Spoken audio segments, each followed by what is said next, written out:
Public Domain. The Story of My Life by Helen Keller. Chapter 5. I recall many incidents of the summer of 1887 that followed my soul's sudden awakening. I did nothing but explore with my hands and learn the name of every object that I touched. And the more I handled things and learned their names and uses, the more joyous and confident grew my sense of kinship with the rest of the world. When the time of daisies and buttercups came, Miss Sullivan took me by the hand across the fields, where men were preparing the earth for the seed, to the banks of the Tennessee River, and there, sitting on the warm grass, I had my first lessons in the beneficence of nature. I learned how the sun and the rain make to grow out of the ground every tree that is pleasant to the sight and good for food, how birds build their nests and live and thrive from land to land, how the squirrel, the deer, the lion, and every other creature finds food and shelter. As my knowledge of things grew, I felt more and more the delight of the world I was in. Long before I learned to do a sum in arithmetic or describe the shape of the earth, Miss Sullivan had taught me to find beauty in the fragrant woods, in every blade of grass, and in the curves and dimples of my baby sister's hand. She linked my earliest thoughts with nature, and made me feel that birds and flowers and I were happy peers. But about this time I had an experience which taught me that nature is not always kind. One day my teacher and I were returning from a long ramble. The morning had been fine, but it was growing warm and sultry when at last we turned our faces homeward.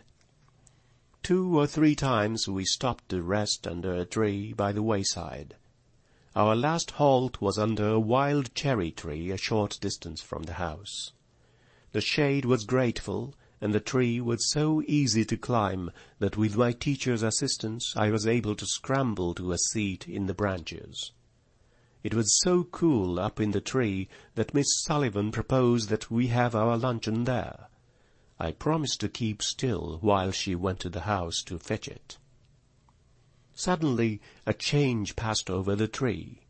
All the sun's warmth left the air. I knew the sky was black, because all the heat, which meant light to me, had died out of the atmosphere. A strange odor came up from the earth. I knew it. It was the odor that always precedes a thunderstorm, and a nameless fear clutched at my heart. I felt absolutely alone, cut off from my friends and the firm earth. The immense, the unknown, enfolded me. I remained still and expectant. A chilling terror crept over me. I longed for my teacher's return, but above all things I wanted to get down from that tree. There was a moment of sinister silence, then a multitudinous stirring of the leaves. A shiver ran through the tree, and the wind sent forth a blast that would have knocked me off had I not clung to the branch with might and main. The tree swayed and strained. The small twigs snapped and fell about me in showers. A wild impulse to jump seized me, but terror held me fast. I crouched down in the fork of the tree. The branches lashed about me. I felt the intermittent jarring that came now and then, as if something heavy had fallen and the shock had travelled up till it reached the limb I sat on. It worked my suspense up to the highest point, and just as I was thinking the tree and I should fall together, my teacher seized my hand and helped me down. I clung to her, trembling with joy to feel the earth under my feet once more.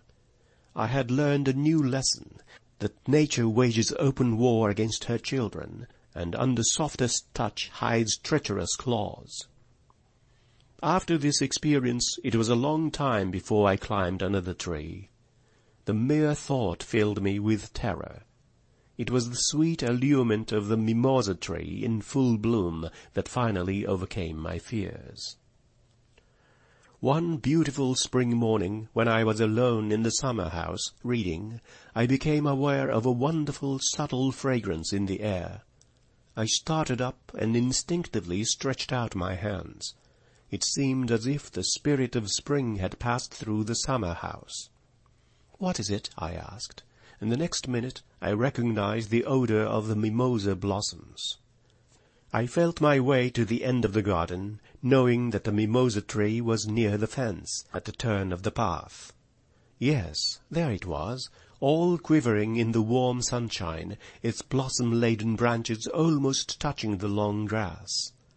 Was there ever anything so exquisitely beautiful in the world before? Its delicate blossoms shrank from the slightest earthly touch. It seemed as if a tree of paradise had been transplanted to earth. I made my way through a shower of petals to the great trunk, and for 1 minute stood irresolute. Then, putting my foot in the broad space between the forked branches, I pulled myself up into the tree. I had some difficulty in holding on, for the branches were very large and the bark hurt my hands. But I had a delicious sense that I was doing something unusual and wonderful, so I kept on climbing higher and higher until I reached a little seat which somebody had built there so long ago that it had grown part of the tree itself. I sat there for a long, long time, feeling like a fairy on a rosy cloud. After that I spent many happy hours in my tree of paradise, thinking fair thoughts and dreaming bright dreams. End of chapter 5.